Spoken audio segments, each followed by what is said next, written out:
قوة إلا بالله العلي العظيم. أعوذ بالله من الشيطان اللعين الرجيم. بسم الله الرحمن الرحيم. الحمد لله على ما عرفنا من نفسه وألهمنا من شكره وفتح لنا من أبواب العلم بربوبيته ودلنا عليه من الإخلاص له في توحيده وجنبنا من الإلحاد والشك في أمره. حمدا لا منتهى لحده ولا حساب لعدده ولا مبلغ لغايته ولا انقطاع لعمده. والصلاة والسلام التحية والإكرام على خير خلقه وأشرف بريته وحامل وحيه ومبلغ رسالاته سيد المرسلين خاتم النبيين أبي القاسم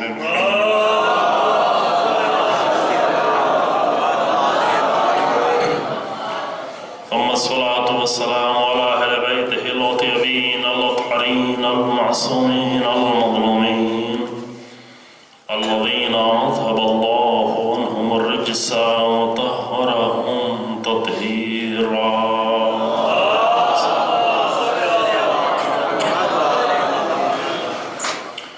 ولعنة الله على أعدائهم أجمعين. أما بعد، فقد قال الله تبارك وتعالى في كتابه الكريم. بسم الله الرحمن الرحيم. قل إني أمرت أن أعبد الله مخلصين له الدين وأمرت لأن أكون أول المسلمين. صلوات الله عليه.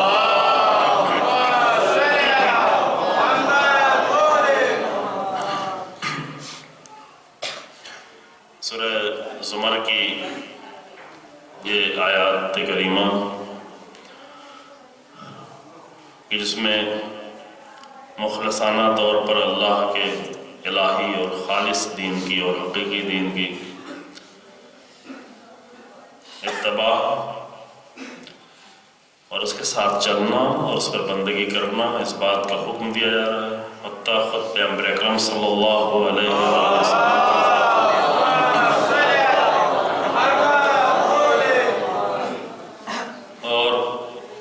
اس مفہوم کی اور انہی الفاظ کے ساتھ دوسری آیات بھی کہ جو میں پیش نہیں کر سکا. خود سورہ زمر میں ابتدائی آیتیں یا یہاں پر جو آیت ہے یہ پڑھی، اس کے بعد بھی ایک آیت اور اس مطلب کے ساتھ دوسری آیات بھی ہیں کہ جو تاکید کی جا رہی ہے. حتیٰ سورہ ہود کی وہ آیت کریمہ جس میں رسول اللہ کو حکم دیا جا رہا ہے کہ جس طرح آپ کو حکم دیا گیا ہے اسی طرح سے آپ کو عمل کرنا ہے. کہ روایت میں موجود ہے فرمایا کہ شیبتنی سورۃ ہود، کہ سورہ ہود نے مجھے بوڑھا کر دیا. کہ علماء بیان کرتے ہیں کہ اس طرح کا جملہ استعمال کرنے کی وجہ بھی یہی آیت ہے کہ جس میں رسول اللہ کو اس بات کا حکم دیا جا رہا ہے کہ آپ کو اسی طرح سے زندگی گزارنا ہے اور اسی طرح سے بندگی کرنا ہے جس طرح سے پروردگار کی طرف سے حکم ہے. نہ اپنی طرف سے کچھ اضافہ کرنا ہے نہ اس میں کچھ کمی کرنی ہے. اور یہ ہر کسی کو نہیں دیا گیا چونکہ دین اللہ کا ہے اور ہم اللہ کی مخلوق ہیں اور وہ ہمارے لیے قانون طے کرے گا کہ ہمیں کس طرح سے زندگی گزارنی ہے اور جو وہ طے کرے گا وہی ہماری زندگی کے لیے بہترین ہوگا. یہ نہیں کہ ہم مجبور ہیں، معاذ اللہ خدا ڈکٹیٹر ہے، خدا نے پیدا کر دیا تو ہمیں مجبور کر رہا ہے. نہیں، ایک خدا پروردگار کی ذات رحمان ہے، رحیم ہے، کریم ہے اور جو کچھ بھی وہ ہمارے لیے طے کرتا ہے وہ اپنی رحمت کے سائے میں، کرم کے سائے میں. جس طریقے سے ممکن ہے کہ کبھی ایک بچہ اپنے والدین کی سختیوں کو یا اپنے والدین کے تقاضوں کو اپنی اپنے لیے سختی محسوس کر رہا ہو، لیکن اس سختی میں بھی رحمت چھپی ہوتی ہے جو والدین کی طرف سے ہوتی ہے۔ بچوں کے لیے والدین کی طرف سے جو سختیاں ہوتی ہیں ان سختیوں میں بھی رحمت چھپی ہوتی ہے۔ اسی طرح پروردگار کی طرف سے جو سختیاں بھی ہمارے لیے قرار دی گئی ہیں کہ البتہ اس کی طرف سے جو دین ہے یہ اس میں سختی نہیں، یہ لذت بخش ہے۔ اگر انسان اس کا مزہ چکھ لے، دینداری کا مزہ چکھ لے اور دین پر عمل کرنے کا مزہ چکھ لے، تو یہ زندگی انسان کی بہت ہی گوارا، بہت ہی لطیف اور بہت ہی لذت بخش ہو جاتی ہے۔ لیکن اگر کہیں پر واقعاً پروردگار کی طرف سے ہم پر سختی بھی کی جا رہی ہے تو اس سختی میں بھی کوئی نہ کوئی رحم چھپا ہوتا ہے، حتیٰ اس کے عذاب میں بھی رحم چھپا ہوتا ہے، کم سے کم ان بندوں کے لیے کہ جن کے لیے آخری نتیجہ نجات ہے۔ اب اس موضوع میں داخل نہیں ہونا چاہتا، حتیٰ قبر کی سختیاں، برزخ کی سختیاں، یہ قرآن کہتا ہے کہ ان منکم الا واردھا، تم میں سے کوئی نہیں ہے جو جہنم سے گزر کر نہ جانا پڑے، جس کو اس کا ورود اور وہاں سے گزرنا ہر ایک کے لیے ہے۔ حتیٰ اس منزل سے بھی اگر انسان کو گزارا جا رہا ہے اور یہ سختیاں آ رہی ہیں تو یہ ساری سختیاں در حقیقت اس لیے ہیں تاکہ اس کو اس طرح پاک کر دیا جائے کہ وہ جنت کے لائق بن جائے۔ جنت پاکیزہ لوگوں کے لیے، جنت میں روح کی نجاست کے ساتھ اور روح کی آلودگی کے ساتھ داخلہ ممکن نہیں ہے۔ لہذا جنت کی پہلی منزلوں میں جہاں جہاں سے گزارا جا رہا ہے وہ سب کے سب اس لیے ہے کہ تاکہ ان سختیوں کے ذریعے سے، برزخ کی سختیوں کے ذریعے سے، جہنم کے ورود کی سختیوں کے ذریعے سے یا قبر کی سختیوں کے ذریعے سے اس طرح انسان کو پاک کر دیا جائے۔ تو ان سختیوں میں بھی اور ایک طرح کے نظر آنے والے ظاہری عذاب میں بھی پروردگار کا رحم چھپا ہوا ہے، کیونکہ وہ ہمیں اس لائق بنانا چاہتا ہے کہ ہم جنت کے لائق بن جائیں، اس کی جنت کے لائق ہو جائیں۔ خوب بہرحال یہ ہمارا موضوع نہیں ہے، آپ کے سامنے جو گفتگو چل رہی ہے وہ یہ کہ خالص دین بشریت کی نجات ہے، خالص دین میں ہماری نجات ہے، اور خالص دین میں جب کوئی نقص پیدا کیا جائے یا خالص دین میں کسی طرح کی ملاوٹ پیدا کی جائے، میں یہاں پر خالی مختصر ہم نے گفتگو کی عزیزو، اس پر اس کے پہلے ایک جگہ توفیق ہوئی ہے اس موضوع پر تقریباً ملتی جلتی باتیں، اس سے ہٹ کر کچھ اور بہت ساری باتیں ایک اشرے کے طور پر پیش کی گئی ہیں جو انٹرنیٹ پر موجود بھی ہے، کہ وہاں پر ایک پہچان اگر بتائی گئی ہے کہ ناقص دین کی پہچان کیا ہے۔ میں نے یہاں پر زیادہ جزیات میں داخل ہونے کی کوشش نہیں کی اور وہ باتیں جو وہاں پیش کر چکے وہ بھی یہاں پہ نہیں عرض کی، کچھ لازمی طور پر کلی باتیں کہ ناقص دین چاہے ناقص ہو، دین میں چاہے اضافہ کیا جائے، جو یہ دونوں شکلیں باطل ہیں۔ دین حقیقی وہی ہے کہ جتنا پروردگار کی طرف سے آیا اسی حالت میں باقی رہنا۔ اس میں دو طرح کی دو طرح کا عیب پیدا کیا جا سکتا ہے، ایک اس میں اپنی طرف سے کچھ اضافہ کرنے کے ذریعے سے کہ یہ بھی دین کے اثر اور دین کی تاثیر کو ختم کر دیتا ہے، حتیٰ جو دین کی اصلی شکلیں باقی ہیں اس کے بھی اثر کو ختم کر دیتا ہے۔ مثال میں نے آپ کے سامنے دی کہ مثلا اگر غذا میں زہر ملا دیا جائے تو اب یہ زہر پورا اثر کر رہا ہوگا، غذا کا اثر ختم ہو جائے گا۔ دین میں کسی چیز کی ملاوٹ کرنا دودھ میں پانی ملانے جیسا نہیں ہے، بلکہ غذا میں زہر ملانے جیسا ہے، اور ان دونوں میں فرق ہے۔ یہ مثال آپ کے ذہن میں رہے، دودھ میں اگر پانی ملایا جائے تو اثر ختم ہو جائے گا لیکن ضرر نہیں ہوگا، نقصان نہیں ہوگا، لیکن اگر غذا میں زہر ملایا جائے تو یہ صرف اثر کو ختم نہیں کرے گا بلکہ مضر بھی ہو جائے گا، نقصان دہ بھی ہو جائے گا۔ لہذا اللہ کے دین میں بندہ اپنی طرف سے اگر کچھ ملانا چاہتا ہے تو یہ زہر کا کام کر رہا ہے، اور دوسری طرف سے دین میں نقص ایجاد کرنا، یعنی دین ایک پورا مجموعہ ہے، پورا ایک سسٹم ہے، پوری ایک مکمل آئیڈیالوجی ہے، پورا زندگی کا ایک نظام ہے۔ اس نظام میں سے کچھ اپنی پسند کی چیزیں نکال لینا، یہ مجھے پسند ہے، یہ مجھے چاہیے۔ پورا دین ہے لیکن پورے دین کے مجموعے میں کسی کو عبادت زیادہ پسند ہے تو وہ عبادت لے کے خوش ہے، بلکہ کارل مارکس کے اگر زبان میں کہیں تو مست ہے، مست کا لفظ اچھا نہیں ہے، اردو ادب میں ہے، البتہ بمبئی اور گجرات میں مست کا لفظ دوسرے اچھے معنی میں استعمال کیا جاتا ہے، ہر چیز جو اچھی لگے بہت مست ہے، تو وہاں کہتے ہیں کہ اگر یوپی کے لوگ آپ سے سنیں گے تو بہت ناراض ہو جائیں گے، آپ ہر بات کو مست جو کہہ رہے ہوتے ہیں۔ لیکن کارل مارکس نے ایک اچھی بات کہی ہے، اچھی بات بھی ہے اور بہت بری بات بھی ہے۔ اچھی بات اس لحاظ سے ہے کہ اس نے دینداروں کا مطالعہ کیا، بری بات اس لیے ہے جو کہ اس نے دین کا مطالعہ نہیں کیا۔ بات اس کی یہ ہے کہ دین ایک افیون ہے، افیون یعنی بولا جاتا ہے نہیں بولا جاتا، افیون فارسی لفظ ہے، ڈرگس سمجھ لیجیے، نشہ۔ دین ایک نشہ ہے، اس پر دیندار لوگ بہت اس سے ناراض ہوئے اور بہت بھڑکے اور بہت اس پر اعتراض کیا۔ کارل مارکس کا نام جانتے ہیں نا، آپ سبھی حضرات جانتے ہیں، جس نے مارکسزم کی اور کمیونزم کی اور ان ساری چیزوں کی آئیڈیالوجی پیش کی، بنیاد تو نہیں رکھ پایا تھا، وہ نظام بنا کر نہیں پیش کر پایا تھا، لیکن آئیڈیالوجی اس نے پیش کی۔ اس نے کہا دین نشہ ہے۔ کیوں دین نشہ ہے؟ یہی دین نشہ ہے کہ جو پورے دین میں سے کچھ چیزیں لے کے آدمی نشے کی حالت میں آ جاتا ہے اور نشے کی حالت میں دینداری کر رہا ہوتا ہے۔ کچھ لوگ عبادتیں لے کے عبادتوں میں لگے ہوئے ہیں، کچھ لوگ دین کے سوشل کام لے کے کہتے ہیں عبادت چھوڑیں، ہم دیکھیں خدمات کر رہے ہیں لوگوں کی، سوشل ورک کر رہے ہیں، سوشل ریفارمر ہیں، اچھے کام کر رہے ہیں، انسانیت کا بھلا کر رہے ہیں، بہت اچھا کام کر رہے ہیں یہ، لیکن دین کا ایک حصہ ہے یہ۔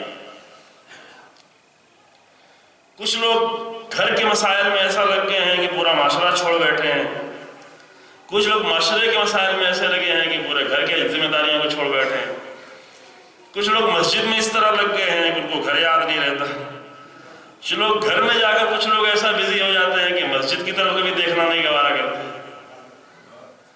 اور سب اپنی جگہ پر بالکل حالت مستی کی حالت میں ہے۔ معاف کیجیے میں کلمہ جو استعمال کر رہا ہوں تاکہ اس مطلب کو بیان کرنے کے لیے، نشے کی حالت میں، چلو مستی کا لفظ استعمال چھوڑیں مناسب نہیں ہے، نشے کی حالت میں دینداری کر رہے ہیں۔ ایام عزا آ جاتے ہیں تو دوسروں کو ہم عجیب و غریب لگنے لگتے ہیں۔ حیدرآباد میں اہل سنت کے نزدیک مشہور ہے کہ 2 مہینہ 8 دن شیعوں کے بارے میں کچھ نہ سوچو، یہ لوگ پاگل ہو جاتے ہیں، وہ بھی ایک طرح کے نشے کی حالت میں آ جاتے ہیں۔ لہذا دین کا کوئی خاص حصہ لے کر اگر اس پر انسان آ کر کتنا ہی کیوں نہ چمٹا ہو اور کتنا ہی اپنے طور پر دینداری کیوں نہ کر رہا ہو، لیکن اگر پورا مجموعہ دین نہیں ہے تو یہ دین دوسروں کی نگاہ میں نشہ نظر آئے گا، جو ہمارا دین لوگوں کو نظر آ رہا ہے۔ کارل مارکس کے بارے میں نے جملہ کا اسی لے کہا، چونکہ اگر کارل مارکس آ کر دین کا مطالعہ کرتا تو ایسی بات وہ نہیں کہتے، چونکہ آ کر پڑھا لکھا آدمی تھا، ہر ایک کو جو ہے ہر باہر ٹھیک ہے، کچھ خرابیوں کی بنیاد پر ہر ایک کی ساری اچھائیوں کو نہیں ہمیں چھپانا چاہیے نا، کچھ لوگوں میں جو اچھائیاں ہیں وہ اچھائیوں کا اعتراف بھی ہے، کسی کے ساتھ بھی جس کو ہم دشمن سمجھ لیں، یہ نہیں کہیں کہ دشمن ہے تو اس کے اندر ہر عیب ہی ہے، اس کے علاوہ کچھ ہے ہی نہیں نا، دشمن ہوتے ہوئے ممکن ہے کچھ اچھائیاں بھی ہوں کچھ برائیاں بھی ہوں، اگر برائیاں قابل بیان ہیں، چونکہ ہر برائی قابل بیان نہیں ہوتی، اگر وہ پرسنل مسئلہ ہے یا مومن کی عزت کا مسئلہ ہے تو وہ غیبت کی شکل میں آ جائے، وہ قابل بیان نہیں، لیکن اگر وہ دین کا مسئلہ ہے، آئیڈیالوجی کا مسئلہ ہے تو وہ پرسنالٹی کا احترام کرتے ہوئے غلط آئیڈیالوجی کو بیان کرنا لازم ہے، یہ قانون ہے، شخص کا احترام، شخصیت کا احترام، لیکن نظر سے اختلاف، اس میں کوئی مشکل نہیں۔ ہماری مشکل یہ ہوتی ہے کہ ہم آتے ہیں نظریے سے اختلاف کرنے کے لیے، شروع کرتے ہیں نظریے سے، پھر اس کی ذات پر چلے جاتے ہیں۔ ذات کی توہین کرنے کی ضرورت نہیں ہے، انسان کی پرسنالٹی اور شخصیت اور ذات کی توہین کرنے کی ضرورت نہیں ہے۔ ہاں اگر نظریہ غلط ہے تو غلط نظریے کی مخالفت کی جائے اور محترمانہ طریقے سے۔ لہذا کارل مارکس تھا پڑھا آدمی، اس نے آ کر دین کا مطالعہ نہیں کیا، مشکل یہ تھی اس کی، اگر اس کو دین کے بارے میں نظر دینی تھی تو دین کا مطالعہ کرنا چاہیے تھا، مطالعہ اس نے دینداروں کا کیا، نظریہ دین کے بارے میں دیا، یہ غلطی ہوئی۔ اگر دینداروں کا مطالعہ کیا تھا تو دینداروں کے بارے میں نظریہ دیتا، لیکن اس نے پڑھا دیداروں کو، مطالعہ کیا دیداروں کا، اور نظر دیا دین کے بارے میں. دیداروں کو نشے کی حالت میں دیکھا، کہنے لگا دین ہی نشہ ہے. یہ خطرہ ہوا، یہ غلط ہوا، یہ نہیں ہونا چاہیے تھا، اس لیے اس نے غلطی کی. لیکن جو بات صحیح ہے وہ دیدار کی حیثیت سے، واقعی دیدار لوگ نشے کی حالت میں، کوئی اداداری لے کر حالت نشہ میں پڑا ہوا ہے، کوئی نماز لے کر حالت نشہ میں پڑا ہوا ہے، کوئی کسی اور حالت میں سوشل ریفارمنگ کر رہا ہے اور فخر بھی کر رہا ہے، عجیب حالت بنائے ہوئے. عزیز، یہ جتنی بھی حالتیں ہیں وہ اللہ کے دین کی حالت نہیں ہے، وہ اپنا دین ہے جو میں نے اللہ سے لے کر انتخاب کر لیا تھوڑا سا. یہی ہے ناقص دین. ناقص دین کتنا ہی وہ پہلو اچھا ہو لیکن وہ اچھا اثر نہیں ڈالے گا، وہ آ کر مشکل میں ڈال دیں گے. کچھ لوگ آ کر خوب دعائیں پڑھ رہے ہیں، خوب زیارتیں پڑھ رہے ہیں، خوب دیداری کر رہے ہیں، خوب درس پڑھ رہے ہیں، خوب درس پڑھا رہے ہیں، لیکن جب ان کے سامنے کہا جاتا ہے کہ ظالم سامنے ہے، ظالم کے بارے میں کچھ بولو گا نہیں، یہ ہمارا کام نہیں، اس میں ہم کچھ نہیں بولیں. اور اگر کوئی بولتا ہے تو اس کے دشمن بھی ہو جاتے ہیں. یہ کیا ہے؟ یہ ناقص دین کا چہرہ ہے. ممکن ہے کچھ لوگوں کو یہ تھوڑا سا دین بہت اچھا لگ رہا ہو، جنہوں نے ناقص نگاہوں سے دین کو دیکھنا چاہا ان کو وہی اچھا لگ رہا ہے کہ نمازیں پڑھ رہے ہیں، دعائیں پڑھ رہے ہیں، زیارتیں پڑھ رہے ہیں، زیارات پہ جا رہے ہیں، حج کر رہے ہیں، اعمال انجام دے رہے ہیں. یہ گجرات میں اور بامبے میں بہت زیادہ یہ دین کا ایک چہرہ ہے، اور اتفاق سے نام وہاں پر امام زمان کا استعمال کیا جاتا ہے. یہ جملہ آپ کو ہمیشہ یاد رہے کہ جب بھی کوئی غلط چیز پیش کی جائے گی حتماً مقدس ناموں کا سہارا ضرور لیا جائے گا. ہم یہ نہیں کہتے، سب کے اوپر الزام بھی نہیں لگاتے، بہت سارے اس میں بیچارے اکثر لوگ ایسے ہیں کہ جو واقعاً بہت ہی خلوص سے اور بہت ہی اخلاص کے ساتھ وہ عمل انجام دے رہے ہیں، لیکن جو کر رہے ہیں وہ بہت ہی ناقص دین ہے. جب ان کے سامنے دین کا کامل چہرہ پیدا کیا جاتا ہے، پیش کیا جاتا ہے، تو پریشان ہو جاتے ہیں، دشمن ہو جاتے ہیں، نفرت کرنے لگتے ہیں باقاعدہ طور پر. عجیب حالت ہے کہ مثلا 2.5 سال پہلے پیغمبر اکرم صلی اللہ علیہ وآلہ وسلم کے شان میں گستاخی کی گئی، اور انتہائی درجے کی، تاریخ کی سب سے بڑی گستاخی. کفار قریش بھی اتنی بڑی گستاخی نہیں کر پائے تھے رسول اللہ کی، اور پوری تاریخ انسانیت میں اتنی بڑی گستاخی نہیں کی گئی جو امریکہ میں بنائی ہوئی فلم کے ذریعے سے رسول اللہ کی گستاخی گئی ہے. بدترین گستاخی، نازیبہ ترین گستاخی. ایسا عمل کرنے کے بعد کہا گیا کہ بھائی آ کے رسول اللہ کے احترام میں کچھ تو آواز نکالو، کوئی پروٹسٹ، کوئی شرکت، کچھ آواز کا نہیں، یہ کام ہمیں نہیں کرنا. ہم دعائیں پڑھ رہے ہیں، ہم نمازیں پڑھ رہے ہیں، ہم زیارتیں پڑھ رہے ہیں. منع کیا گیا، باقاعدہ شرکت نہیں کرے. امام مہدی ایسوسیشن کر کے نام رکھا ہوا ہے اور کافی جوانوں کو لگایا ہوا ہے. اچھی بات ہے جوانوں کو دین کی طرف راغب کرنا، اور بہت سارے لوگ بڑے خلوص سے یہ کام کر رہے ہیں، لیکن وہاں کی اصلی مشکل یہ ہے کہ وہ ناقص دین پیش کر رہے ہیں. ناقص دین ایسا کہ حتیٰ رسول اللہ کی بھی توہین کر دی جائے، لہذا ہم پر کوئی فرق نہیں پڑنے والا. کیا جو کچھ کرنا ہے امام زمان آگے کریں گے، ہمیں کیا کرنا ہے؟ آئیڈیالوجی ہے باقاعدہ، اور اپنی آئیڈیالوجی میں بہت ہی مخلص ہیں. بہت سارے لوگ بیچارے واقعاً بہت مخلص بھی ہیں، البتہ ہم سب کو نہیں کہتے، کچھ اوپر لوگ ایسے ہیں جو شرارت میں شامل ہیں، لیکن بہت سارے لوگ واقعاً مخلص ہیں، خلوص سے کر رہے ہیں، اور ان کے خلوص پر بھی کوئی مشکل نہیں ہے، ان کی دینداری پر بھی کوئی مشکل. لیکن اصلی مشکل یہ ہے کہ جب ناقص دین پیش کیا جائے گا تو ناقص دین حقیقی دین کا چہرہ خراب کر دے گا. لہذا انہی میں سے ایسے گروہ نکلے کہ میں نے آپ کے سامنے کہ انہی میں سے ایسے گروہ نکلے کہ جنہوں نے ایک مرجع آیت اللہ سستانی کی تقلید اس لیے چھوڑ دی، چینج کر دی کہ آیت اللہ سستانی نے داعش کے مقابلے میں جہاد کرنے کا حکم دیا. کیوں؟ جب ناقص دین لے کے چلا جائے گا تو داعش کے مقابلے میں بھی کھڑا ہونا جرم سمجھا جائے گا. مسئلہ یہاں پیدا ہوتا ہے، جرم سمجھا جائے گا. دیکھیں کچھ لوگ ہیں جو ناقص دینداری کر رہے ہیں، وہ اتنا زیادہ عیب نہیں ہے، اللہ اسے معاف کر دے، کامل کر دے کمیوں کی بنیاد پر. لیکن کچھ لوگ ناقص دینداری کو آئیڈیالوجی بنا کر پیش کریں، یہ خطرناک ہے. مطلب ہمارے اندر کمی ہے، عملی طور پر کمزور کمزور ہیں، کچھ کر پاتے ہیں کچھ نہیں کر پاتے، یہ ہماری عملی کمزوری ہے۔ اور پروردگار کی بارگاہ میں توبہ کریں، پروردگار ہم پورے دین پہ عمل نہیں کر پا رہے تو مجھے معاف کر۔ ہم اپنے کم دینی پر اور ناقص دینداری پر شرمندہ ہیں، یہ ایک مسئلہ ہے، اور کچھ لوگ آ کر اپنے ناقص دین کو آئیڈیالوجی بنا کر پیش کریں، یہ خطرناک ہے۔ لہذا کل جو میں نے آپ کے سامنے دین کا چہرہ پیش کیا شیرازی فرقے کی شکل میں، وہ یہی ہے کہ جو آ کر ناقص دین کو آ کر آئیڈیالوجی بنا کر پیش کر رہا ہے۔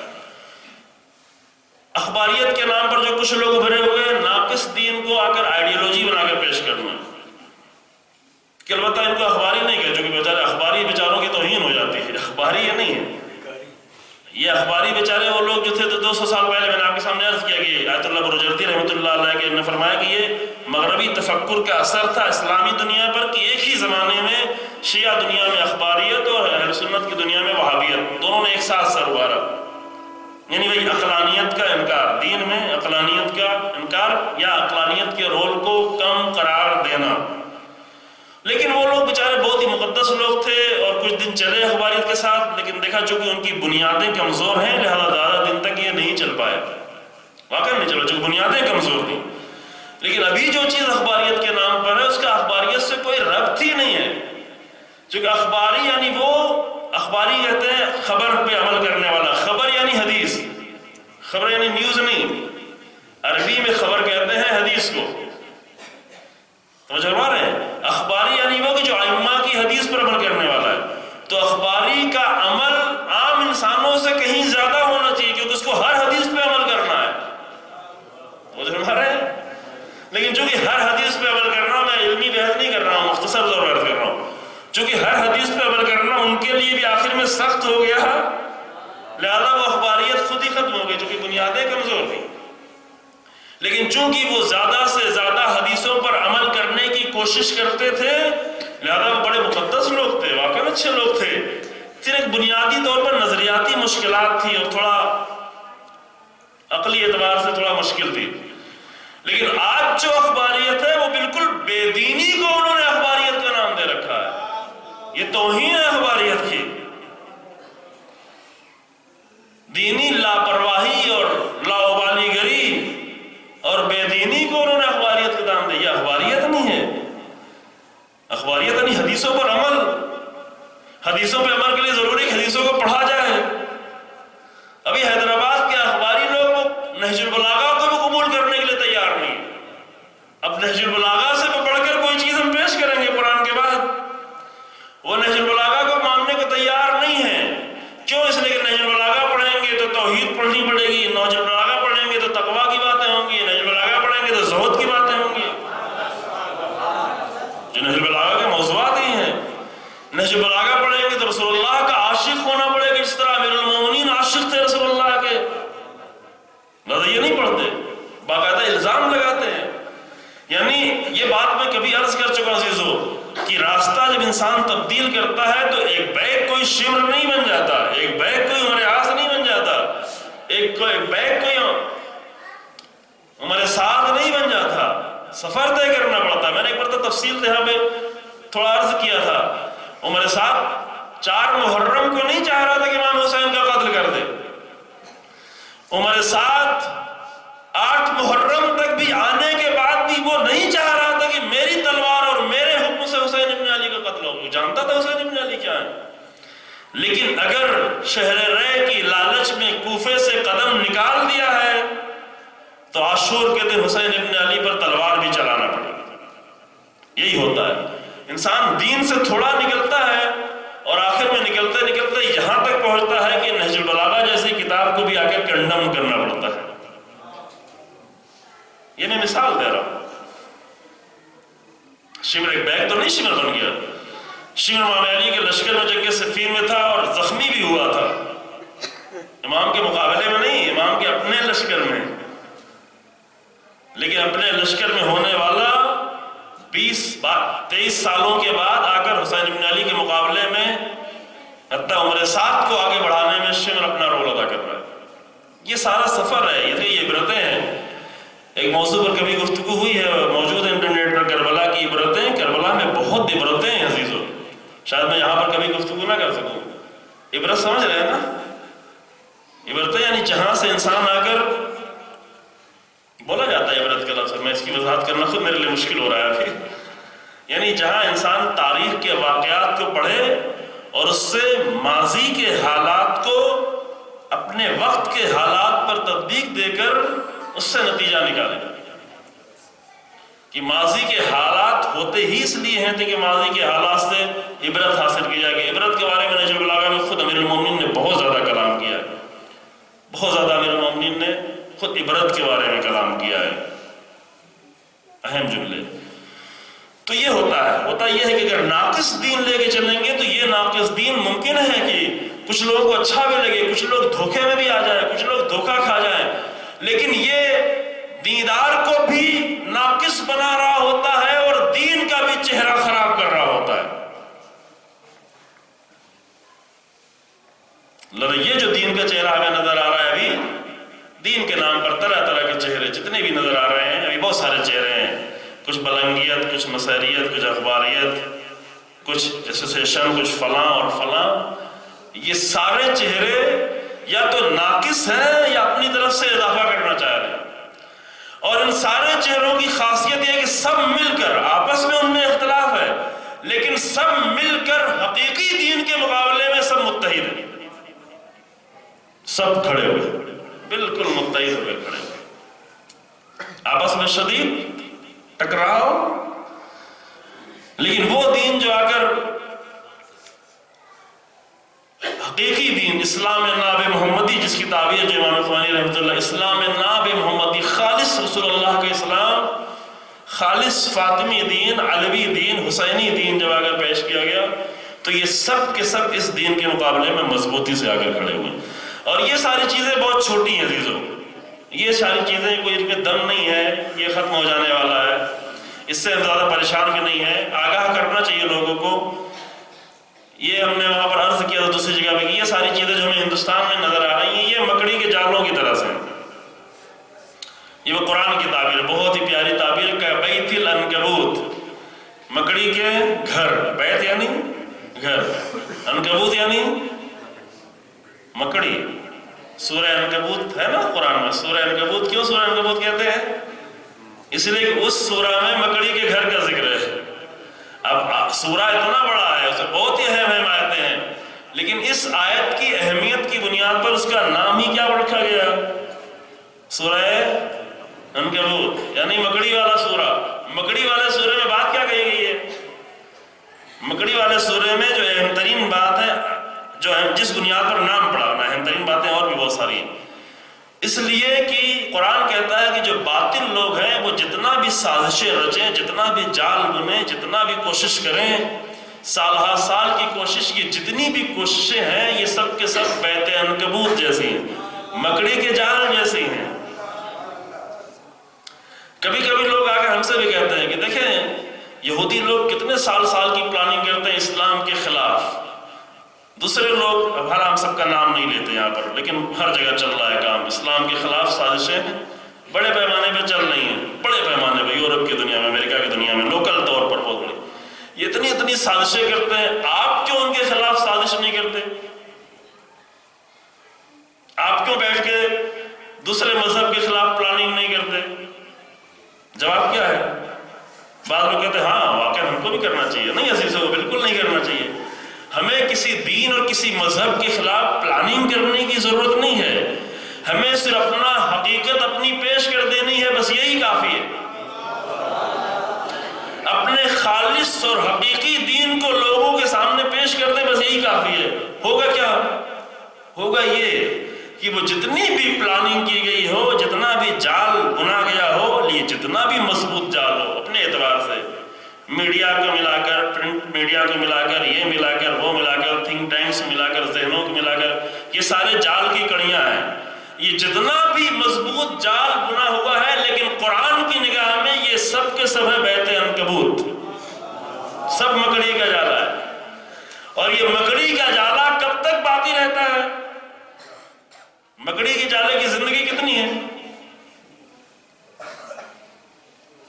کتنی ہے؟ صرف اتنی دیر تک کی ہے کہ ایک ہلکا سا جھونکا آ کر ہوا کا لگ جائے، صرف اتنی دیر تک ہے کہ ایک مضبوط پھونک اسے لگ جائے، بس اتنی زندگی۔ لہذا ہمیں کسی کے خلاف کچھ سازش کرنے کی ضرورت نہیں ہے، ہمیں صرف حق کی پھونک مار دینا ہے بس۔ ہماری مشکل یہ ہے کہ یہ حق کی پھونک نہیں مار پا رہے ہیں۔ امام خمینی رحمۃ اللہ علیہ نے یہی کارنامہ انجام دی، جتنی جال، جتنی سازشیں سب رچی گئی تھیں 200 سالوں سے، ایک انقلاب کے ذریعے سے وہ پھونک ماری کہ سارا مکڑی کا جالا ڈھیر ہو گیا۔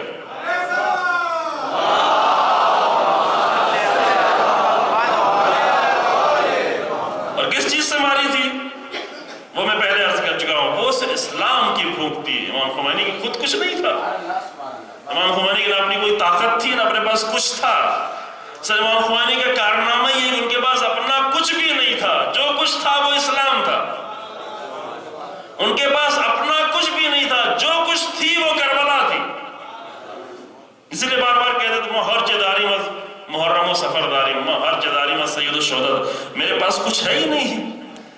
مشکل وہی پیدا ہوتی ہے کہ جہاں ہم اپنا کچھ لے کر آتے ہیں منبر پر، کچھ اسلام کچھ اپنا، یہ جب دونوں ملا کر پیش کرتے ہیں تو یہ خطرناک بن جاتا ہے۔ اور یہ ہم سمجھتے ہیں بہت بڑا ہنر کر رہے ہیں، کہتے ہیں فلاں مولوی مجلس پڑھتا ہے وہ تو کچھ کرتا ہی نہیں، آ کر کتاب دیکھ کے پڑھتا ہے، قرآن کی آیتیں پڑھتا ہے، حدیثیں پڑھتا ہے، سیدھی سیدھی باتیں پڑھتا ہے۔ ہم تو بہت محنت کر کے آتے ہیں، خدا کے لیے یہی محنت کرنا چھوڑ دیں، یہی محنت ہی مشکل پیدا کر رہی ہے۔ یہی محنت جو پیدا کر کے دین میں جو داخل کرتے ہیں، یہی دین کے فورس کو اور اس کی پھونک کی طاقت کو روک دیتی ہے، ناقص کر دیتی ہے، ختم کر دیتی ہے۔ بجائے یہ کہ مکڑی کے جالے کو جا کر توڑے اور دشمن کی ان سازشوں کو ناکام کرے، اپنے جوانوں کو اور اپنے معاشرے کو بے عمل کر دیتی ہے، روح چھین لیتی ہے۔ اللہ یہ اپنی جو کوششیں کی جا رہی ہیں یہ خطرناک ہے چیزیں، اس سے ہمیں بچنے کی ضرورت ہے، اس سے ان ممبروں کی حفاظت کی ضرورت ہے۔ یہ ممبر کا تقدس پامال ہوا ہے، چونکہ ممبر اسی وقت ممبر رسول ہے کہ جب اس پر صرف رسول اللہ کا دین پیش کیا جائے، بس اسی وقت ممبر رسول ہے۔ رسول اللہ کا دین یعنی کیا؟ رسول اللہ کا دین یعنی قرآن، رسول اللہ کا دین یعنی اسلام، رسول اللہ کا دین یعنی اہل بیت، رسول اللہ کا دین یعنی کربلا، چونکہ کربلا میں کچھ بھی نہیں پیش کیا گیا، صرف رسول اللہ کی سیرت۔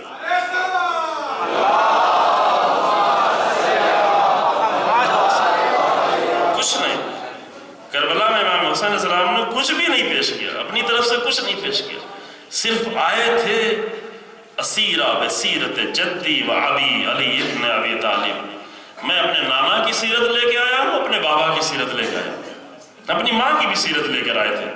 ایک نام لے لینا کافی تھا۔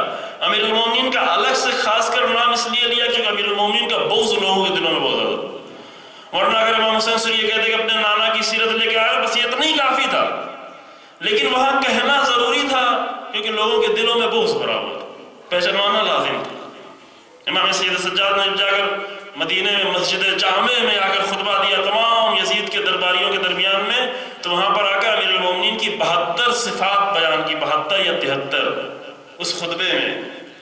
شاید وہ خطبہ آپ کے یہاں پیش کیا کبھی نہیں پیش کیا نا، بعض دوسری جگہوں میں پیش کر چکا ہوں، پڑھیں اس خطبے کو جا کر، امام سید سجاد کا خطبہ پڑھیں۔ ابھی ایام اعزا ختم ہو رہے ہیں، ایام اعزا آئے تو کم سے کم ایک مرتبہ جناب زینب کے خطبوں کو پڑھا جائے، ایک مرتبہ جناب سید سجاد کے ہر سال پڑھا جائے، بار بار پڑھا جائے، جملے جملے کو پڑھا جائے، فکر کیا جائے، سوچا جائے۔ وہاں پر آ کر بیان کیا امام امیر المومنین السلام کی 72-73 صفات کا ذکر کیا۔ کیوں؟ اس لیے کہ شام کے لوگ امیر المومنین کی فضیلتوں سے آشنا نہیں ہیں۔ جہاں بھی امام حسین نے فرمایا کہ اسیرہ اريد ان اامر بالمعروف وانهى عن المنکر واسیر بسیرت جدی وابی علی ابن ابی طالب۔ کیوں ابی علی ابن ابی طالب؟ کیا امیر المومنین کی سیرت رسول اللہ کی سیرت سے کچھ ہٹ کر ہے؟ نہیں، ہٹ کر نہیں ہے، یہ امیر المومنین کی سیرت در حقیقت رسول اللہ کی سیرت کی تفسیر ہے۔ ایک ہی بات کہہ رہے ہیں، دو الگ الگ باتیں نہیں ہیں، لیکن بیان کرنا اس لیے لازم تھا تاکہ لوگ جان جائیں کہ امیر المومنین نے بھی اپنی زندگی میں کچھ نہیں پیش کیا سوائے رسول اللہ کی سیرت کے۔ نمونہ میں نے آپ کے سامنے پیش کیا، حکومت آتے ہیں، امیر المومنین نے فوراً اعلان کر دی میری طرف سے سب واپس ہونے والا ہے، جو کچھ بھی گڑبڑ کیا گیا ہے سب ختم ہونے والا ہے۔ مشکل میں پڑ گئے لوگ، امیر المومنین نے آ کر سیرت پیش کی رسول اللہ کی، اور امام حسین علیہ السلام نے آ کر کچھ بھی نہیں پیش کیا سوائے رسول اللہ کی سیرت، سوائے قرآن، سوائے دین، سوائے امیر المومنین کی سیرت۔ اب یہ اور بات ہے کہ ہماری کربلا وہ ہے کہ نہ جہاں دین نظر آتا ہے، نہ رسول اللہ کی سیرت نظر آتی ہے، نہ امیر المومنین کی سیرت نظر آتی ہے، نہ کربلا والوں کی سیرت نظر آتی ہے۔ یہ بنائی ہے کربلا، اس سے اوپر آنا پڑے گا عزیزو۔ اگر حسین ابن علی کی کربلا تک پہنچنا ہے تو اپنی ذہنی بنائی ہوئی کربلا سے اوپر آنا پڑے گا۔ جب تک اس میں الجھے اپنی بنائی ہوئی کربلا، یعنی وہی ملاوٹی کربلا، جس طرح سے ملاوٹی دین کا کوئی ہم پر اثر نہیں پڑ رہا ہے، اسی طرح ملاوٹی کربلا کا بھی اثر نہیں پڑے گا۔ جس طرح ملاوٹی دین نے دین کا چہرہ خراب کر دیا ہے، اسی طریقے سے ملاوٹی کربلا نے بھی حقیقی کربلا کا چہرہ خراب کر دیا ہے، خراب کر دیا۔ یہاں پر ذمہ داری ہے، ذمہ دار لوگوں کی، ذاکروں کی، علماء کی، اور جو معاشرے میں ذمہ دار لوگ ہیں کہ وہ کم سے کم ایام ازاں میں آ کر واقعی اور حقیقی کربلا کو پیش کریں۔ کہ میں نے پہلے عرض کیا کہ لبنان کے جوان کے پاس کچھ بھی نہیں ہے، عراق کے آج جوانوں کے پاس کچھ نہیں ہے، امام خمینی کے پاس کچھ نہیں تھا، ان کے پاس صرف کیا تھی؟ حقیقی کربلا کی تصویر تھی۔ اصلی طاقت کربلا کی طاقت ہے۔ یہ آپ سمجھتے ہیں 4-5-6 ہزار جوانوں میں یہ طاقت ہے؟ نہیں، جوانوں میں طاقت نہیں ہے، وہ کربلا کی طاقت ہے۔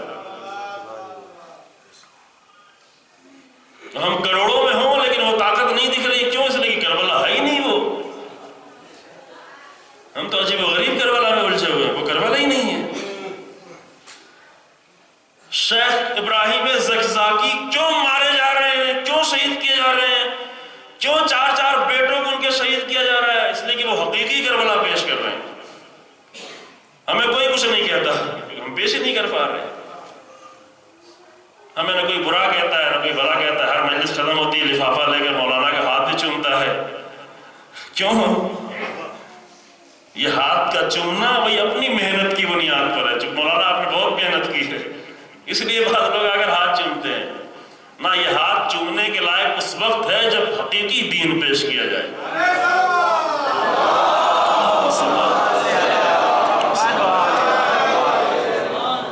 جب حقیقی واقعی کربلا پیش کیا، مار دیا گیا، 3 بیٹے کو مارا گیا، پھر چوتھے کو مار دیا، خود بھی زخمی حالت میں۔ تصویریں آپ لوگوں نے دیکھی ہوں گی کس طرح ایک ایسے مجاہد کو اگر ملعون کس طرح لے جا رہے ہیں اٹھا کر، کس طرح پکڑے ہوئے فوجی نائجیریا کے۔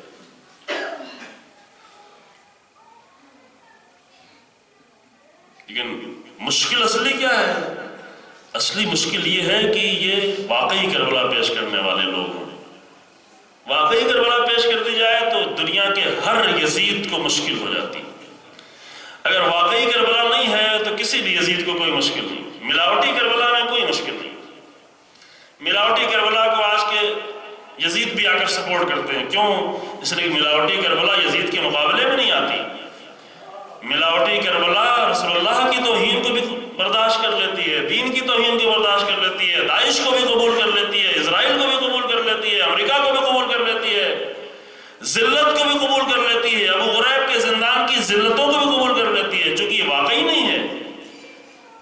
لیکن حقیقی کربلا اگر ہو اور حقیقی اگر دین ہو تو اس دین میں اگر یہودی عورت کے پیر سے پازیب چھین لیا جائے تو اس پر بھی امیر المومنین کہتا ہے کہ اگر اس پر کوئی مر جائے تو میں اس کی ملامت نہیں کروں گا۔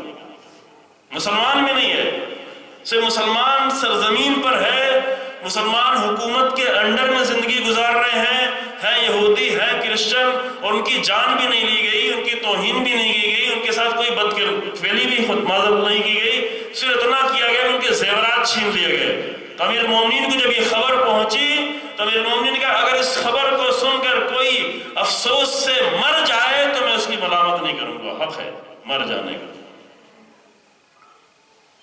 اور نائجیریا کی یہ حالت دیکھ کے شاید ہم کو افسوس نہ ہو رہا ہو، البتہ الحمدللہ مومنین بیدار ہیں۔ ایسا کیوں ہوتا ہے؟ اس لیے کہ جب غیر واقعی چیزیں پیش کی جاتی ہیں دھیرے دھیرے انسان کی غیرت ختم ہو جاتی ہے۔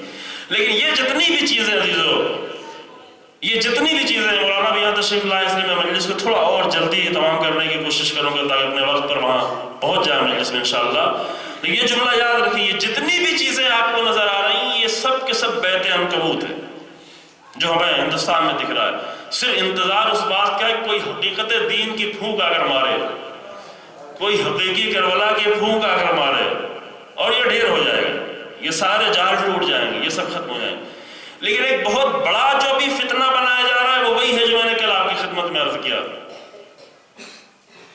قرآن کی نگاہ میں یہ بھی بیت عنکبوت ہے، لیکن یہ بیت عنکبوت بہت پوری دنیا مل کے بنا رہی ہے، یہ زیادہ سخت ہے۔ MI6 CIA اپنے غیر سب مل کر جو نیا فرقہ، اور اگر شیعت میں تفرقہ اور شیعت میں مقصد، یہ سب کچھ کرنے کا، میں جلدی سے دو جملہ عرض کروں عزیزو، کہ جتنا بھی ان سب نے اگر یہ گروہ بنائے ہیں، CIA نے بنایا ہو یا MI6 نے بنایا ہو، اہل سنت میں بنایا ہو، داعش و طالبان و جبہت النصرہ کی شکل میں، یا شیعہ میں بنایا ہو شیرازی فرقے کی شکل میں، جس نے بھی بنایا ہو، دونوں بنانے کے بہت سارے مقصد ہیں، ایک تیر سے بہت سارے ٹارگٹ لیے گئے ہیں، لیکن دو بڑا مقصد ہے، اس کی طرف توجہ کریں آپ، دو ان کا بڑا مقصد ہے۔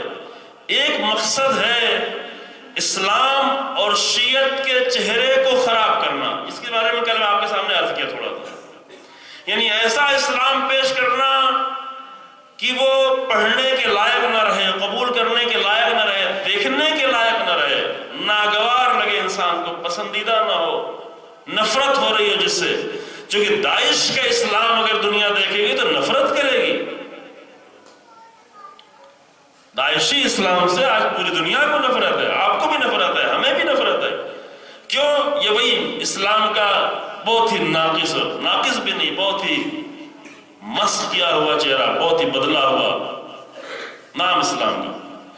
شیعہ میں بھی یہی کیا، اگر شیعت میں ایسا گروہ کہ اگر ایسی شیعت، کیونکہ الحمدللہ یہ ایسا زمانہ ہے کہ جہاں شیعت بہت بڑی مضبوط آئیڈیالوجی بن کر دنیا کو متاثر کر رہی ہے، اس کی طرف آپ توجہ کریں، دنیا کو متاثر کر رہی ہے۔ ممکن ابھی 10-20 سالوں میں بہت زیادہ اثر نہ ہو، لیکن ایک جملہ میں عرض کروں، اس کو جلدی آپ سمجھ لیں گے، وضاحت نہیں کروں گا، کہ دنیا کے سامنے آ کر چند نصیحتیں کرنا، چند باتیں کرنا دین کے نام پر یہ الگ مسئلہ ہے، لیکن دنیا کے سامنے آ کر ایک زندگی کا مکمل نظام پیش کرنا یہ بہت بڑی بات ہے۔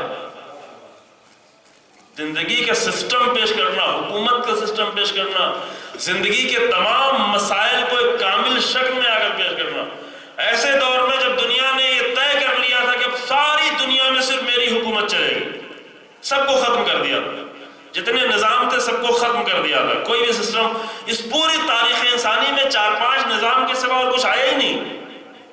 یہ نہیں کہ ہزاروں کی تعداد میں اس میں ایک اسلام کا بھی نظام ہے، 4-5 میں بھی 2-3 تو بالکل ہی چھوٹے تھے، یہی ڈکٹیٹرشپ اور یہی قبیلائی سسٹم اور یہ جو بادشاہوں کا تھا، حاکموں کا تھا، ان سب کی کوئی حیثیت نہیں رہی۔ لیکن دو بڑا نظام آئیڈیالوجی کے طور پر پیش کیا گیا، ایک وہی کمیونزم کی شکل میں جو آیا، مارکسزم اور کمیونزم کی شکل میں، اور دوسرا جو ہے یہ سیکولرزم اور ایمپیریلزم اور یہ جو شکل میں ابھی دنیا میں موجود ہے۔ کمیونزم اور مارکسزم کو بھی ختم کر دیا گیا، بالکل ختم کر دیا گیا، اب خالی نام کی چیزیں رہ گئی ہیں۔ اس وقت جب یہ ختم ہو رہا تھا اور ختم ہونے کے آثار ظاہر ہو گئے تھے، دنیا نے اب یہ طے کر رکھا تھا کہ پوری دنیا پر، مغربی دنیا نے، ویسٹرن دنیا نے، یورپ امریکہ کی دنیا نے یہ طے کر رکھا تھا کہ اب پوری دنیا پر جب تک بھی انسان باقی ہے صرف ہمارا نظام حکومت چلے گا، بس انسانوں کے زندگی کا طریقہ صرف ہم بتائیں گے اور بس، اور کچھ نہیں۔ اور اسی دور میں جب یہ اس بات کے لیے فخر کرنے جا رہے تھے اور کمیونزم کے ختم ہونے کا جشن منانے جا رہے تھے، آگر ایک اسلام کا کامل نظام پیش کر دیا گیا۔ یہ ہے پریشان کرنے والی چیز میں۔ اس کے بارے میں غور کریں گے۔ انسانی زندگی کے نظام، نہ یہ کہ مسجد اور رضا خانہ اور حوضہ اور مدرسہ، یہ سب تک نہیں، انسانی زندگی کے نظام، یہ چیز تھی جو پریشان کرنے والی تھی۔ لہذا ابھی جتنے بھی باطل گروہ بنائے جا رہے ہیں، چونکہ شیعت مضبوط آئیڈیالوجی کی شکل میں آئی ہے، لہذا جتنے بھی شیعت کے اندر باطل گروہ بنائے جا رہے ہیں سب اس نظام کے شدید دشمن ہیں، یعنی امریکہ سے بھی بڑھ کر اسلام کے دشمن ہیں، اسرائیل سے بھی بڑھ کر ہے۔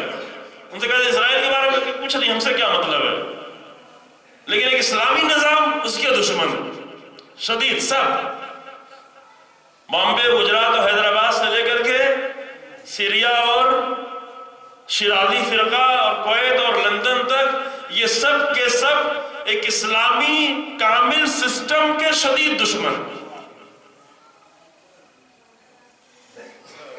یہ ہے اصلی مسئلہ۔ کیوں؟ اس لیے کہ اس کامل اسلام نے آ کر جب اسلام کا صحیح چہرہ پیش کیا تو لوگ اسلام کی طرف بڑھنے لگے تیزی سے، اسلام کا حسن دیکھ کر، اسلام کے کمالات دیکھ کر، اسلام کی خوبصورتی دیکھ کر۔ یہ اسلام کا چہرہ اتنا خراب اس لیے کیا جا رہا ہے کہ اتنا بدنما کر دیا جائے، اتنا نازیبا کر دیا جائے کہ وہ لوگ جو اسلام آ کر پڑھنا چاہتے ہیں دور ہی سے فرار کرنا شروع کر دیں، دور سے بھاگنا شروع کر دیں۔ اور ابھی بعض علاقوں میں حالت یہ ہے، ہمیں معلوم ہے بعض علاقوں میں ہمارے ساتھی احباب رہتے ہیں، مثلا ساؤتھ امریکہ میں بعض ملکوں میں اسلام کا نام ہی، اسلام کا ذرا سا چہرہ دیکھے لوگ نفرت کرنے لگتے ہیں۔ البتہ ابھی چند سالوں سے تھوڑا تبدیلی آ رہی ہے۔ ایران نے ایک نیا چینل شروع کیا اسپینش لینگویج میں، چونکہ وہاں کی علمی لینگویج اسپینش ہے، اس کا بہت بڑا اثر پڑ رہا ہے الحمدللہ۔ بس ایک بڑا مقصد یہ ہے۔ دوسرا مقصد جس کو بھی ہم بیان نہیں کر پائیں گے، صرف آپ کے سامنے اشارہ کرتے ہیں، پھر آپ سنیں گے اور اس پہ غور کریں گے۔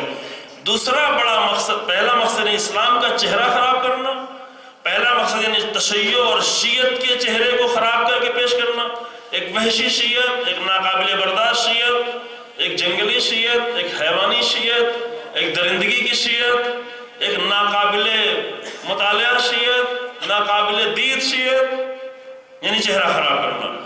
دوسرا جو بڑا مقصد ہے وہ ہے تفرقہ ڈالنا، تفرقہ ڈالنا۔ تفرقے ڈالنے کے بارے میں کبھی انشاءاللہ ہم تفصیل سے گفتگو کریں گے انشاءاللہ اگر خدا نے چاہا اور توفیق دی۔ لیکن ایک جملہ سے عرض کرنا چاہتے ہیں تو قرآن کی آیت، ایک جملہ یعنی قرآن کی آیت کے ضمن ایک مطلب، ایک جملے سے مراد ایک سینٹنس نہیں، ایک مطلب۔ قرآن کی آیت جس بات کو اگر صریحاً کہتی ہے، مجھے بہت واقعاً تعجب ہوتا ہے، یہ بات میں اور بھی کئی جگہوں میں کہہ چکا ہوں، قرآن کی آیت اگر صریحاً کہتی ہے، دیکھیں قرآن جس چیز کو اگر کہتا ہے کہ یہ کام نہ کرو، اس کے معنی کیا ہوتے ہیں؟ اگر اس میں کوئی اشارہ الگ سے موجود ہے کہ اس سے مراد مکروہ ہے تو ٹھیک ہے، ورنہ اگر اشارہ کوئی موجود نہیں اس کے معنی ہے حرام، یہی ہے نا۔ اگر قرآن کا ایک شراب نہیں پیو یعنی حرام، جوا نہیں کھیلو یعنی حرام، غیبت نہیں کرو یعنی حرام، کسی کا قتل نہیں کرو یعنی حرام۔ اگر قرآن کسی کو کہتا ہے یہ عمل انجام نہ دو یعنی حرام۔ قرآن ایک جگہ پر نہیں، مختلف انداز سے بار بار آگے کہتا ہے کہ تفرقہ نہیں ڈالو، ہے نا؟ تفرقہ آیت تو آپ سنتے ہیں نا، وَاعْتَصِمُوا بِحَبْلِ اللَّهِ جَمِيعًا وَلَا تَفَرَّقُوا، اللہ کی رسی کو مضبوطی سے جمیعاً، اگر یہ جمیعاً کا لفظ ہوتا تو بھی کافی تھا، یعنی سب مل کر ساتھ چلو، اللہ کی راہ پر سب مل کر ساتھ چلو۔ جب یہ قرآن کی آیت نازل ہوئی تو یہ نہیں کہ یہ فلاں فرقے کا، یہ فلاں فرقے، یہ فلاں فرقے، نہیں، جتنے بھی مسلمان ہو سب مل کر اللہ کے رسی کو پکڑو اور ساتھ چلو، جمیعاً چلو۔ جمیعاً کا لفظ ہی کافی تھا، لیکن فوراً قرآن نے اس سے اور آگے بڑھ کر وَلَا تَفَرَّقُوا، تفرقہ نہیں ڈالا۔ وَلَا تَفَرَّقُوا یعنی کیا؟ یعنی تفرقہ ڈالنا حرام ہے، ایسے ہی حرام ہے جیسے شراب پینا حرام ہے، بلکہ شراب پینے سے بھی زیادہ بڑا جرم ہے، کیونکہ شراب پی کر ایک انسان کو نقصان ہوگا، تفرقے سے پوری قوم کو نقصان ہوتا ہے۔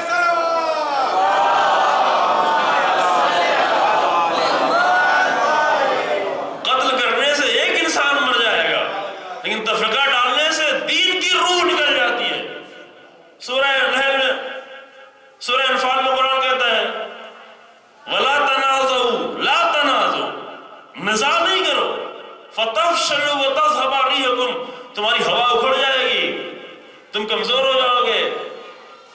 قرآن کہتا ہے، وہ آیت جو میں نے پڑھی سورہ آل عمران کی 103 نمبر آیت تھی، اور اسی سورہ آل عمران میں 105 نمبر آیت میں قرآن کہتا ہے وَلَا تَكُونُوا كَالَّذِينَ تَفَرَّقُوا وَاخْتَلَفُوا، ان لوگوں جیسے نہ بنو کہ جنہوں نے تفرقے ڈالے۔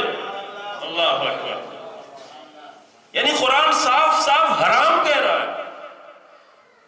یہ قرآن کی آیتیں پڑھ کر آ کر ممبروں پر ایسی باتیں کرنا جو تفرقے کا باعث بنے، یہ راز میرے لیے حل نہیں ہو پا رہا عزیزو، واقعا نہیں حل ہو رہا۔ یہ بات کیسے حل کی جائے؟ قرآن کہہ رہا ہے لا تنازعوا، قرآن کہہ رہا ہے لا تفرقوا، قرآن کہہ رہا ہے لا تکونوا کالذین تفرقوا۔ اتنی آیتیں صاف کری، نہیں کرو نہیں کرو، حرام ہے، یہ حرام ہے۔ اتنا حرام ہونے کے بعد اگر ایسی باتیں کرنا، ایسے ٹکراؤ کے اختلاف پیدا کرنا، ایسے اشعار کہنا، حتیٰ قرآن پر اگر عمل کیا جائے تو اپنی پرسنل گفتگو میں بھی تفرقے کی بات نہیں کرنا ہے، بہت توجہ کریں۔ یہ نہیں کہ اسٹیجز پر آ کر وحدت کی باتیں کریں، آپس میں بیٹھے تو تفرقے کی بات کریں، یہ قرآن کا حکم ہے۔ تفرقے کی بات نہیں کرنا، ہاں ہدایت کی بات ضرور کرنا ہے۔ کوئی گمراہ نظر آ رہا ہے، اس کی ہدایت کی فکر کریں۔ کوئی جہنم میں جا رہا ہے، اس کو جنت میں لانے کی فکر کریں۔ یہ 2 سال پہلے میں عرض کر چکا ہوں، رسول اللہ تو ابو جہل جیسے لوگوں کو جنت میں لانا چاہتے ہیں، اب وہ آنے کو تیار نہیں ہوئے۔ اللہ تو فرعون جیسے لوگوں کو بھی جنت میں بلانا چاہ رہا ہے، اب فرعون نہیں آنے کو تیار ہے، ہم جو اپنے ہی کو جہنم میں ڈال رہے ہیں۔ یہ عجیب ہے نا۔ اللہ کہتا ہے موسیٰ جاؤ فرعون کو سمجھاؤ، شاید وہ سمجھ جائے۔ آیت ہے قرآن کی، قُولُوا لَهُ قَوْلًا لَيِّنًا، نرمی سے بات کرو، لَعَلَّهُ يَخْشَىٰ أَوْ يَتَذَكَّرُ، شاید سمجھ جائے، شاید ڈر جائے۔ کس لیے اللہ اسے سمجھا رہا ہے؟ اللہ فرعون کو کیوں سمجھا رہا ہے؟ بس اللہ نہیں چاہتا کہ فرعون بھی جہنم میں جائے، فرعون بھی جہنمی بنے، اللہ نہیں چاہتا۔ رسول اللہ کیوں آ کر ابو جہل و ابو لہب و کفار مکہ و کفار قریش کو سمجھا رہے ہیں؟ صرف سمجھا نہیں رہے ہیں بلکہ ان کی کفر کی حالت کو دیکھ کر اتنی تکلیف ہوتی ہے رسول اللہ کی جان نکلنے لگتی ہے۔ یہ آیت پیش کر چکا ہوں پہلے، لعلک باخع نفسک ان لم یؤمنوا بہذا الحدیث اسفا علی آثارہم، لعلک باخع نفسک علی آثارہم۔ ان کافروں کی حالت، مسلمانوں کو نہیں، ان کافروں کی حالت کو دیکھ کر اے رسول اللہ اگر یہ ایمان نہ لائے تو کہیں آپ اپنی جان نہ دے بیٹھے، آپ سنبھالیں اپنے آپ کو۔ رسول اللہ تو کافروں کی حالت کو دیکھ کے جان دے بیٹھے رہے ہیں، جنت میں لانا چاہ رہے ہیں، ہم اپنوں ہی کو جہنم میں ڈالنے میں بڑا مزہ آتا ہے۔ یہ دین، یہ ہمارا دین۔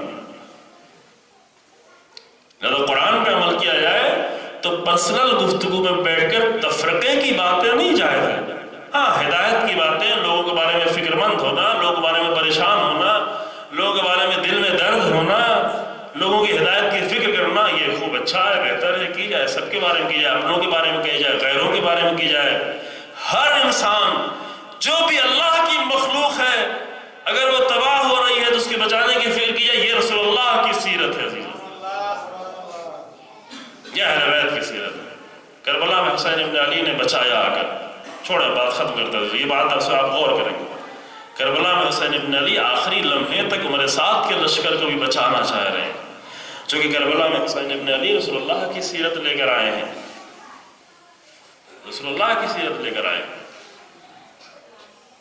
جس طرح امیر المومنین بچا رہے ہیں، ان کو بچانا چاہ رہے ہیں جو دشمن بن رہے ہیں امیر المومنین کے، ان کو بھی نجات دینا چاہ رہے ہیں۔ امیر المومنین نے حاکم شام کو کتنا خط لکھا ہے، صرف حاکم شام کے 15-16 خطوط جو نہج البلاغہ میں موجود ہے، جا کر پڑھے کوئی، کتنی ہدایت کی باتیں کی ہیں، کتنا سمجھایا ہے امیر المومنین، حاکم شام جیسا انسان۔ لیکن یہ دین ہم کو سمجھ میں نہیں آئے گا عزیزو، کیوں؟ اس لیے کہ ہم سب کو جہنم میں ڈالنا پسند کرتے ہیں، یہ نہیں سمجھ میں آئے گا۔ امیر المومنین کے کلمات جا کر پڑھیں کہ کیا کلمات ادا کیے ہیں، کتنے کلمات، کتنا درد کے ساتھ، کتنی درمندی کے ساتھ، اب سنبھل جا، اب بچ جا، اب سنبھل جا۔ امیر المومنین نے دوسروں کو کتنا سمجھایا، اور یہی سیرت، وہی رسول اللہ کی سیرت اور وہی امیر المومنین کی سیرت لے کر حسین ابن علی کربلا میں آئے، مسلسل خطبے دے رہے ہیں، سمجھا رہے ہیں۔ صرف امام ہی نہیں، امام نے حبیب نے مظاہر میں بھی یہی روح ڈال دی تھی، زہیرقین میں بھی یہی روح ڈال دی تھی، ابوالفضل عباس میں یہی روح ڈال دی۔ لہذا حبیب اپنے مظاہر بھی جب بول رہے ہیں تو بھی ان کو آ جاؤ، تم سنبھل جاؤ، بچ جاؤ، جہنم سے نکل جاؤ، جنت تک آ جاؤ۔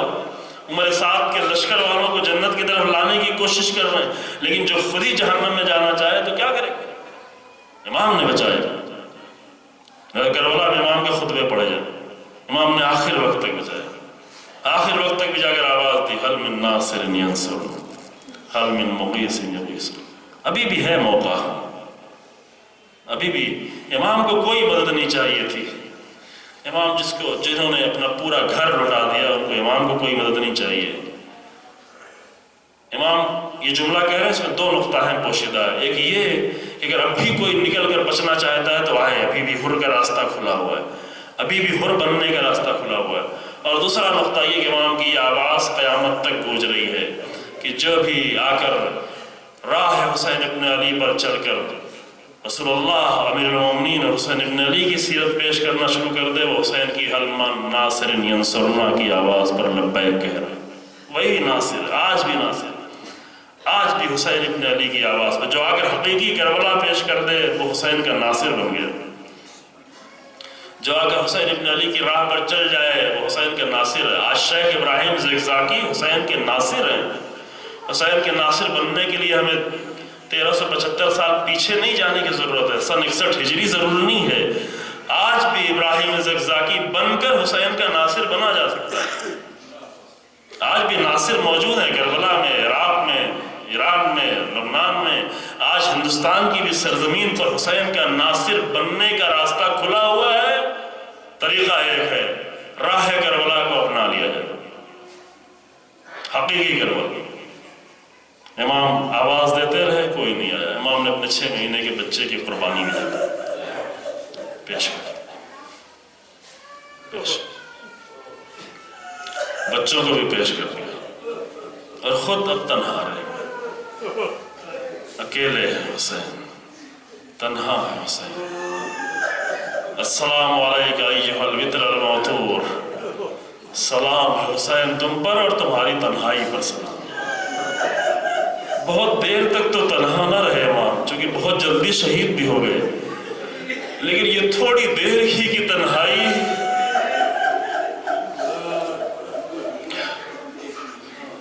یہ تھوڑی دیر کی تنہائی میں حسین کبھی زینب پر نگاہ کرتے ہیں، کبھی ام کلثوم پر نگاہ کرتے ہیں، کبھی چھوٹے چھوٹے بچے پر نگاہ کرتے ہیں۔ یہ تنہائی حسین کی تھوڑی دیر کی بڑی مسئلہ۔ میں جا رہا ہوں، اب زینب تنہا ہے، میں جا رہا ہوں، بیویاں تنہا، میں جا رہا ہوں، چھوٹے چھوٹے بچے تنہا، میں جا رہا ہوں، درندوں کے درمیان میں چھوڑ کے جا رہا ہوں۔ کیا کرے حسین؟ جب بھی کوئی مقتل میں جا رہا تھا تو مطمئن ہو کر جاتا تھا کہ میں تو مقتل میں جا رہا ہوں، لیکن میرا آقا تو خیمے میں ہے۔ عباس بھی مقتل میں گئے، علی اکبر بھی مقتل میں گئے، جا کر دل کھول کر جنگ کر رہے ہیں، مطمئن ہے، پیچھے مڑ مڑ دیکھنے کی ضرورت نہیں ہے، کیونکہ حسین تو کھڑے ہیں مقتل میں، کیونکہ حسین تو خیمے کے دروازے پر کھڑے ہوئے ہیں۔ لیکن اللہ اکبر، جب حسین مقتل کی طرف جانا چاہتے ہیں تو اب خیمے کے دیکھنے والا کوئی نہیں ہے، اس لیے حسین تنہا ہے۔ اس لیے نہیں عزیزوں کہ حسین تنہا ہے تو لوگ تیر مار رہے ہیں، لوگ تلواریں مار رہے ہیں، نہیں، بلکہ اس لیے حسین تنہا ہے کہ جب مقتل کی طرف جا رہے ہیں تو پیچھے خیموں کو دیکھنے والا کوئی نہ رہا۔ بچوں نے دامن پکڑ لیا، پکڑے ہوئے دامن کو چھڑانے والا کوئی نہ رہا۔ اب عباس تو نہیں گئے، عباس پانی کا انتظام کر، تو حسین تنہا ہے۔ یہ تھوڑی دیر کی تنہائی قیامت ہے حسین کی۔ جانے لگے اور جا رہے ہیں، پیچھے مڑ مڑ کر دیکھتے جا رہے ہیں۔ اس پورے خیمے میں ایک 24 سال کا جوان ہے جو غش کے عالم میں بار بار جا رہا ہے۔ کس کو چھوڑ کے جا رہے ہیں، کس پر چھوڑ کے جا رہے ہیں؟ لیکن ہاں، اللہ ہے، زینب کو اللہ کے حوالے کر دیا، مقتل میں چلے گئے۔ مقتل میں جانے کے بعد مگر غیرت دار ہے، ہاشمی غیرت ہے، نہیں الہی غیرت ہے۔ لہذا مقتل میں جانے کے بعد بھی جب امام حملے کر رہے ہیں تو حملہ کر کر کے تھوڑی دور آگے بڑھتے ہیں، لیکن پھر بھی پیچھے آ جاتے ہیں، پھر آ کر پیچھے ایک مرکز پر ٹھہر جاتے ہیں، ایک ایسی جگہ پر ٹھہرتے ہیں جو خیموں سے بھی نزدیک ہو اور دشمنوں سے بھی نزدیک ہو، کیونکہ حسین ابن علی کو اب اس بات کی فکر ہے کہ کہیں یہ ظالم خیموں پر نہ حملہ کر دے، کیونکہ میں اب تنہا ہوں، اب میرا بھیا عباس نہیں ہے، اب میرا علی اکبر نہیں ہے، اب میرے ساتھ بھائی نہ رہے، اب میرے اصحاب نہ رہے، اب میرا حبیب نہیں ہے، لہذا حسین ابن علی کو لڑنا بھی ہے، جنگ کرنی بھی ہے، اور خیموں کی حفاظت بھی کرنی ہے، اور تنہا ہی حفاظت کرنی ہے، لہذا آگے بڑھ بڑھ کے حملے کرتے ہیں، جب دشمن بھاگنے لگتا ہے تو پیچھے آ کر پھر کھڑے ہو جاتے ہیں، پھر دشمن حملے کرتا ہے، پھر آگے بڑھتے ہیں، دشمن پریشان ہو کر دیکھتا ہے کہ ایک حسین اتنا پیاسا ہے، حسین اتنا زخمی ہے، حسین اتنا لاشیں اٹھا چکا ہے، حسین اتنی لاشیں اٹھانے کے بعد حسین یہ جنگ کیسے کر رہے ہیں، یہ حسین کے ہاتھوں میں طاقت کہاں سے آئی، یہ تلوار کیسے چل رہی ہے، اتنے بڑے لشکر سے حسین تنہا لڑ کیسے رہے ہیں۔ جب دشمنوں کے دل میں یہ خیال پیدا ہوتا ہے تو ادھر حسین ابن علی توحید کا درس دینا شروع کرتے ہیں، بار بار زبان پر یہ جملہ ادا کرتے ہیں، لا حول ولا قوت الا باللہ، اللہ اکبر۔ میدان کربلا میں حسین کی زبان سے یہ جملہ بہت ہی عظیم ہے عزیز، ہم عادت کے طور پر کہہ دیتے ہیں لا حول ولا قوت الا باللہ، لیکن میدان کربلا میں تلوار چلاتے ہوئے اس طرح توحید کا درس دینا یہ حسین ابن علی کا عمل ہے۔ جب دشمن کے ذہن میں یہ تصور پیدا ہوتا ہے کہ حسین کے بازوؤں میں یہ طاقت کہاں سے آئی، تو امام جملہ پڑھتے لا حول ولا قوت الا باللہ، کوئی طاقت نہیں ہے، کوئی قوت نہیں ہے، ساری طاقت اللہ کی ہے۔ ان بازوؤں میں اگر قوت دیکھ رہے ہو تو اللہ کے ایمان کی قوت ہے۔ یہ درس توحید مقتل میں دینا یہ علی کے لال کا کام ہے، درس توحید زخموں کے درمیان میں جا کر دینا یہ حسین ابن علی کا کام تھا۔ مقتل میں لکھا ہوا ہے بار بار حسین ابن علی کی زبان سے یہ جملہ ادا ہو رہا تھا، اور آگے بڑھتے بڑھتے ایک وقت وہ آیا کہ دریائے فرات کے قریب پہنچ گئے، ظالموں نے دیکھا کہ حسین دریا کے بہت قریب پہنچ گئے، اور یہ اپنے باطل ذہن سے، ناقص ذہن سے یہ تصور کیا کہ کہیں حسین دریا کے قریب جا کر پانی نہ پی لیں۔ اتنا بھی شعور نہیں عزیزو، جو اپنے 6 مہینے کے بچے کو جا کر گرم ریت میں دفن کر چکا ہے، وہ اب کیسے پانی پی سکتا؟ جس کا کڑیل جوان آ کر پانی پانی کہہ کر چلا گیا اور پانی نہ دے سکا، اب وہ کس بات کے پانی پیے گا؟ لیکن اگر یہ اتنے باشعور ہوتے تو حسین ابن علی کے مقابلے میں آتے ہی کیوں؟ ان ظالموں نے یہ تصور کیا کہ حسین دریا کی طرف بڑھ رہے ہیں، پانی سے روک دیا جائے، کیونکہ پیاسا حسین جب ایسی جنگ کر رہا ہے تو پانی پینے کے بعد کیا ہوگا؟ لہذا ایک فوج کا ٹولہ آگے بڑھا اور خیموں کی طرف بڑھنا شروع ہوا۔ جب ایک طرف سے گھوم کے خیمے کی طرف بڑھے تو ادھر سے شکر نے آواز دی، حسین تم دریا کی طرف جا رہے ہو اور لشکر تمہارے خیمے کی طرف جا رہا ہے۔ امام نے جب پیچھے مڑ کر دیکھا، اللہ اکبر، حسین کی تنہائی، اللہ اکبر، السلام علیکہ ایھا الوتر الموتور، تنہا ہے حسین، کوئی خیموں کو دیکھنے والا نہیں ہے۔ پیچھے مڑ گئے اور آگے آواز دی، یہ وہ تاریخی جملہ جو بار بار آپ کے سامنے پیش کیا، امام نے یہ تاریخی جملہ، یا شیعتا آل ابی سفیان، اے آل ابی سفیان کے پیروکارو، اے آل ابی سفیان کے شیعو، ان لم یکن لکم دین وکنتم لا تخافون المعاد فکونوا احرارا فی دنیاکم، اگر تمہارے پاس دین نہیں ہے، اگر تم جہنم سے نہیں ڈرتے تو کم سے کم آزاد انسان بن کے رہو، کم سے کم غیرت عرب کا خیال کرو، فرجعوا الی حسابکم، اپنے حسب و نسب کو تو خیال کرو، تم عرب ہو، عرب میں یہ نہیں ہوتا کہ کسی کے ہوتے ہوئے اس کے بچوں پر بیویوں میں حملہ کیا۔ ظالم پلٹ گئے، اس جملے کا اثر ہوا حسین ابن علی کا، وہ پلٹ گئے، لیکن جب پلٹ کے آئے تو چاروں طرف سے امام کو گھیر لیا۔ بس عزیزو، جب چاروں طرف سے گھیرا، اب کوئی تیر مار رہا ہے، ابھی تک جنگ دو طرف سے ہو رہی تھی، ایک طرف سے سارا حملہ تھا، لیکن جب خیمے سے اب پلٹے تو چاروں طرف سے امام کو گھیرا ہے۔ یہاں پر کوئی تیر مار رہا ہے، کوئی تلوار مار رہا ہے، کوئی پتھر مار رہا ہے، بس مصائب تمام ہو گئے، دیر ہو گئی ہے، کوئی پتھر مار رہا ہے، پتھر پیشانی پہ پڑا، خون جاری ہوا، صاف کرنا چاہتے تھے کہ تیر اگر پیشانی پہ لگا، چہرہ لہو لہان ہو گیا، آنکھوں سے دکھائی نہیں پڑتا، چاہتے تھے کہ ابا کے دامن کو اٹھا کر آنکھوں سے خون کو صاف کرے، ایک 3 پھل کا تیر آ کر سینے میں پیوست ہو گیا، آواز دی بسم اللہ وباللہ وفی سبیل اللہ وعلی ملت رسول اللہ۔ بہن خیمے سے نکل گئی، ٹیلے کی بلندی پر آئی، اے میرے بھیا یہ آخری وقت ہے، حسین گھوڑے سے زمین پر گر رہے ہیں، شبر خنجر لیے آگے بڑھ رہا ہے، زینب کی فریادیں بلند ہو رہی ہیں، اما فیکم مسلم، انا للہ و انا الیہ راجعون، سيعلم الذين ظلموا أي منقلب ينقلبون، ربنا تقبل منا إنك أنت السميع العليم بحق محمد